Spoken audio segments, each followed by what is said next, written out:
চাই আপনারা আমাদের এলাকা পরিবর্তনের এই আওয়াজটুকু আশেপাশে অনেক এলাকাতে কিন্তু চলে গিয়েছে, অনেক এলাকাও কিন্তু আপনাদের সাথে একাত্মতা ঘোষণা করছে ইনশাআল্লাহ। এবং আপনাদের আপনাদের কাম দেখাবেন সকল এলাকার থেকে বিদ্যুৎ হবে। এই ভারত ছাড়া যেটা রয়েছে, ভারত ছাড়া যেটা আমরা উন্মুক্ত করেছি, সে ছাড়ার নিচে সকল ঐক্যবদ্ধ হবে ইনশাআল্লাহ। মাদক সেবী ও মাদক বিক্রেতাদের বিরুদ্ধে কঠোর ব্যবস্থার প্রতিবাদে চট্টগ্রাম মাদকদ্রব্য নিয়ন্ত্রণ অধিদপ্তর ও আলহাজ শামসুল হক ফাউন্ডেশন এবং কোলাপাড়া এলাকাবাসীর যৌথ উদ্যোগে মাদকের বিরুদ্ধে সচেতনতার লক্ষ্যে এক মানববন্ধন অনুষ্ঠিত হয়। মাদকদ্রব্য নিয়ন্ত্রণ অধিদপ্তর গত মাসে প্রায় 145 জনকে অ্যারেস্ট করছে শুধু চট্টগ্রাম জেলার মধ্যে। আপনারা জানেন যে আমরা 145 জন অ্যারেস্ট করেছি। এর সাথে সাথে অন্যান্য যে আইন প্রয়োগকারী সংস্থা আছে তারা আরো প্রায় 200 থেকে 300 সবকিছু মিলে চট্টগ্রামে প্রায় 400 থেকে 500 ব্যক্তিকে অ্যারেস্ট করা হয়েছে। 400 থেকে 500 ব্যক্তিকে অ্যারেস্ট করে যে আমরা মাদক থেকে দূরে থাকতে পারিনি। আপনাদের সমাজ থেকে মাদক অনেক কমে গেছে, কমে নাই। তাহলে কি করতে হবে? একটাই কাজ, সামাজিকভাবে ঐক্যবদ্ধভাবে মাদকের বিরুদ্ধে প্রতিরোধ গড়ে তুলতে হবে, সচেতনতামূলক প্রোগ্রাম করতে হবে। আমাদের মধ্যে উপস্থিত আছেন এই এলাকার গণ্যমান্য ব্যক্তিবর্গ এবং অন্যান্য সকল ব্যক্তি, এই এলাকার সকল ব্যক্তি মিলে যদি আমরা বলি যে আমাদের এলাকায় মাদক থাকবে না, মাদক কি থাকতে পারবে? পারবে না। 4 জুলাই শুক্রবার জুমার নামাজ শেষে চট্টগ্রাম নগরীর চাঁদগাঁও কোলাপাড়া মসজিদ এর সামনে এই মানববন্ধন অনুষ্ঠিত হয়।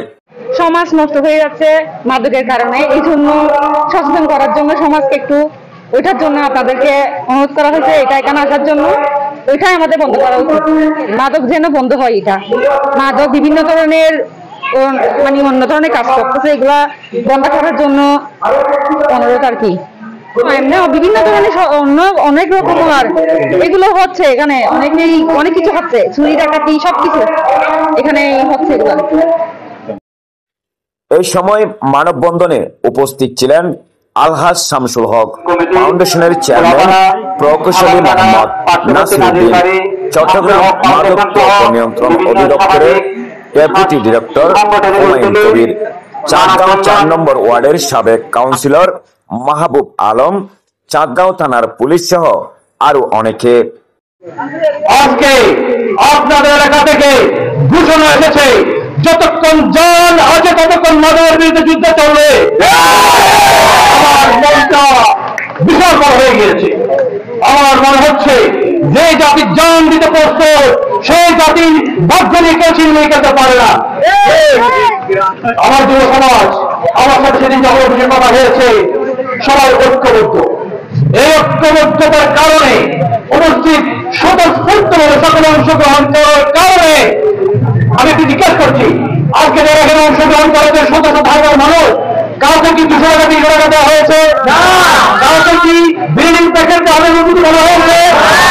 আপনি এসেছেন আপনার বিবেকের তুলনায়, আপনি এসেছেন আপনার এলাকার কল্যাণে, আপনার এলাকার খবর করবেন ইনশাআল্লাহ।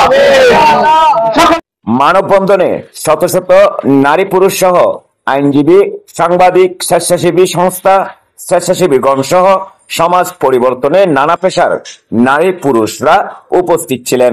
টিচারকে সাথে নিয়ে এবং র্যাবকে সাথে নিয়ে, আপনারা জানেন হামিদচরের অবস্থা, হামিদচর দিন দুপুরে গেলে ডাকাতি হতো। তখন আমি এই একদিন রাস্তা করার কথা বলে র্যাবকে নিয়ে এবং থানার থেকে লোক নিয়ে যে ফিচা মাফি আমি বললাম যে এগুলো রাস্তা করতে আসছি, কিন্তু আসলে রাস্তা না। আমি ওই মাদক এক্সপার্টগুলো ওদেরকে নোট করে দিয়েছি। রাত্রে যখন অভিযান চালিয়েছে তখন পুলিশের সাথে র্যাবের সাথে মাইর খাওয়ার পর এর থেকে আস্তে আস্তে আস্তে আস্তে পরিবর্তন হয়ে গেছে। এখন হামিদচরের অবস্থা দেখেন, বড় বড় বিল্ডিং উঠতেছে, আগের চেহারা পাল্টে গেছে। আপনারা যে বহুত উদ্যোগ নিয়েছেন, আমি আশা করি এই এলাকার চেহারা পাল্টে যাবে। মানুষ শান্তিপ্রিয় মানুষ, তারা ভালোভাবে ঘুম দিতে পারবে, আমরাও ভালোভাবে দিতে হবে। আশা করি যে কেউ মাদকে যারা আছে তারা উপকারজন। আমি যেরকম বুক করে রাখতে পারি, আপনার রাখতে পারেন। মাদক যারা চাও তারা কিন্তু চূড়ান্ত হবে। অতএব তাদের সাথে তারা আমাদের কিছুই না, কিন্তু আমরা ভয় পাই। ভয়ের কোনো কারণ নাই, ঠিক আছে? আল্লাহ যদি ওদের 2টা হাত দিচ্ছে, আমাদের 2টা, ওদের যে ব্রেন আমাদের সেই ব্রেন, তাহলে ওদেরকে ভয় পাবো কেন? ও যদি থাকে 10 জন, আমরা থাকবে 100 জন, ও তো এমনি বলে চলে দেবো। তো সেই জন্য বলি, যদি আপনাদের কাছে যদি এরকম ইনফো থাকে আমাদেরকে জানাবেন। আমরা এটা যদি মনে হয় যে জানাই না কাউকে, আমরা কাউকে ইনফরমেশন দিব না, আমাদের মতো আমরা কাজ করে যাবো। দেখা যাচ্ছে যে এলাকার মানুষ যে তার ছেলে অশ্লীলতা যাক না, এটা যদি করতে দিচ্ছেন আপনার ছেলে একদিন চলে যাবে, পরে কিন্তু নিজেই কান্না করবেন, কিছু করেন না।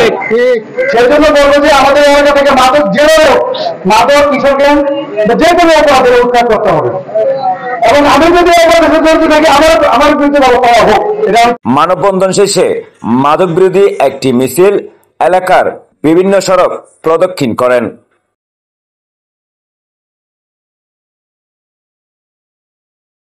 আর বিকাশে চিনে না, মাথাকে চিনে না। আমি ঘটনাস্থলে একদিন উচিত সাথে পাঠাবো।